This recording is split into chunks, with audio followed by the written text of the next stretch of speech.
Must be something in the water. Feel like I can take the world. Throw the weight up on my shoulders, 'cause I won't even feel the burn. Don't be afraid to dive. Be afraid that you didn't try. These moments remind us why we're here, we're so alive. Let's live like we're immortal. Bismillah, Assalamualaikum warahmatullahi wabarakatuh. Oke, saya Obi Muhammad Furqan Ali. Sekarang kita akan membahas tentang berpikir reflektif. Tentunya, segala objek yang diketahui manusia mengenai suatu hasil dari sebuah proses, baik melalui akal atau indera, disebut pengetahuan. Pengetahuan dapat berupa sesuatu yang kita rasakan, pikirkan, dan kita lihat. Pengetahuan dapat diperoleh melalui berpikir. Manusia menggunakan akalnya untuk mengetahui dan menganalisis sesuatu yang ada pada lingkungannya, disebut dengan proses berpikir. Berpikir dapat didefinisikan sebagai proses menghasilkan representasi mental melalui transformasi informasi yang melibatkan interaksi secara kompleks antar atribut-atribut mental. Atribut mental yang dimaksud adalah penilaian, abstraksi, dan pemecahan masalah. Adapun Krulik mengungkapkan tingkat berpikir seseorang ia membagi ke dalam 4 tingkatan, yaitu recall thinking, basic thinking, critical thinking, creative thinking. Recall atau mengingat merupakan tingkat berpikir paling rendah. Pada tingkat mengingat, proses berpikir seseorang tidak sampai menggunakan proses logis atau proses analitik. Tingkatan berpikir yang kedua adalah berpikir dasar atau basic thinking, merupakan bentuk yang lebih umum dari berpikir. Pada tingkat ini, seseorang sudah menggunakan penalarannya dalam menyelesaikan masalah. Critical thinking atau berpikir kritis merupakan tingkatan yang ketiga, yang ditandai dengan menganalisis masalah, menentukan cukup data untuk menyelesaikan masalah, memutuskan perlunya informasi tambahan dalam suatu masalah, dan menganalisis sesuatu. Adapun tingkat berpikir tertinggi adalah berpikir kreatif, yang ditandai dengan kemampuan seseorang dalam menyelesaikan masalah dengan cara-cara tidak biasa, unik, dan berbeda-beda. Akan tetapi, King dan kawan-kawan, ia membagi tingkat berpikir menjadi beberapa tahapan, yaitu high order thinking skill, include critical, logical, reflective, metacognitive, and creative thinking. Oleh karena itu, menurut King dan kawan-kawan, salah satu tahapan yang paling penting untuk mendapatkan perhatian adalah berpikir reflektif.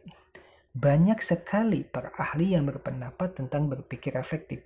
Di antaranya John Dewey mengungkapkan bahwa berpikir reflektif adalah situasi yang terjadi pada saat seseorang mengalami kebingungan dan melakukan penyelidikan berulang-ulang sampai menemukan penyelesaiannya. Inquiry.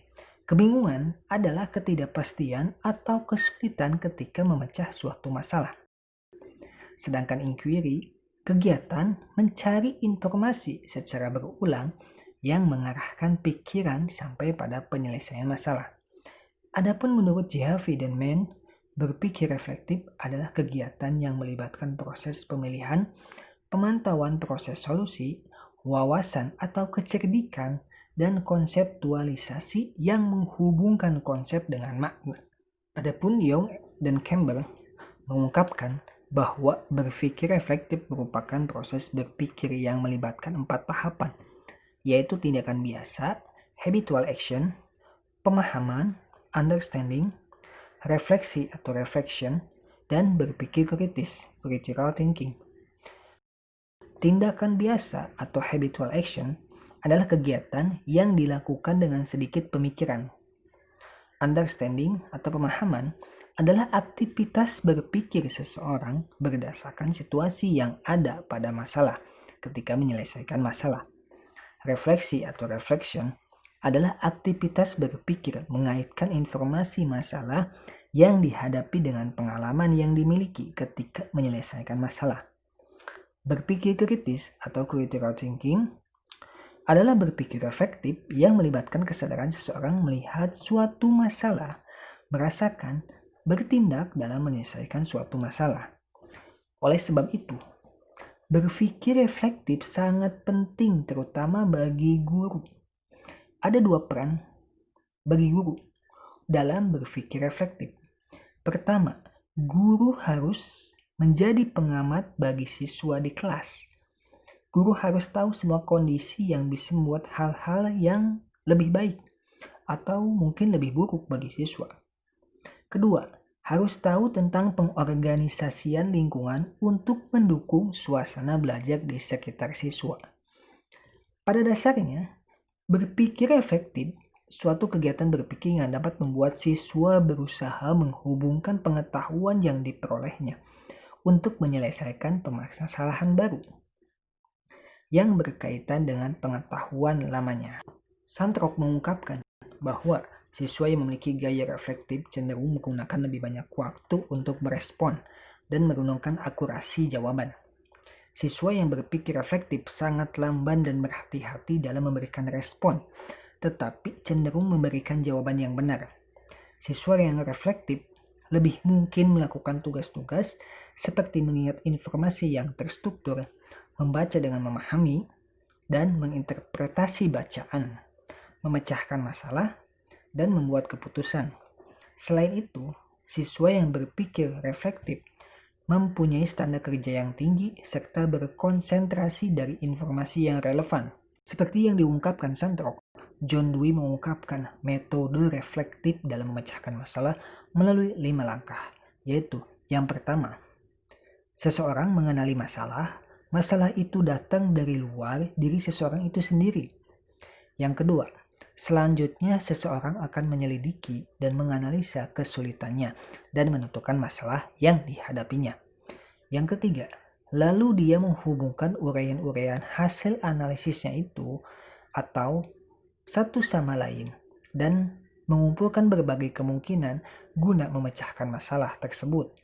Dalam bertindak, ia dipimpin oleh pengalamannya sendiri. Yang keempat, kemudian ia menimbang kemungkinan jawaban atau hipotesis dengan akibatnya masing-masing. Yang kelima, selanjutnya ia mencoba mempraktekkan salah satu kemungkinan pemecahan yang dipandangnya terbaik. Hasilnya akan membuktikan betul tidaknya pemecahan masalah itu. Bila mana pemecahan masalah itu salah atau kurang tepat, maka akan dicobanya kemungkinan yang lain sampai ditemukan pemecahan masalah yang tepat. Sebagai manusia, tentunya jangan pernah berhenti berpikir, karena cirinya orang mati adalah orang yang berhenti berpikir. Sekian, terima kasih. Wassalamualaikum warahmatullahi wabarakatuh.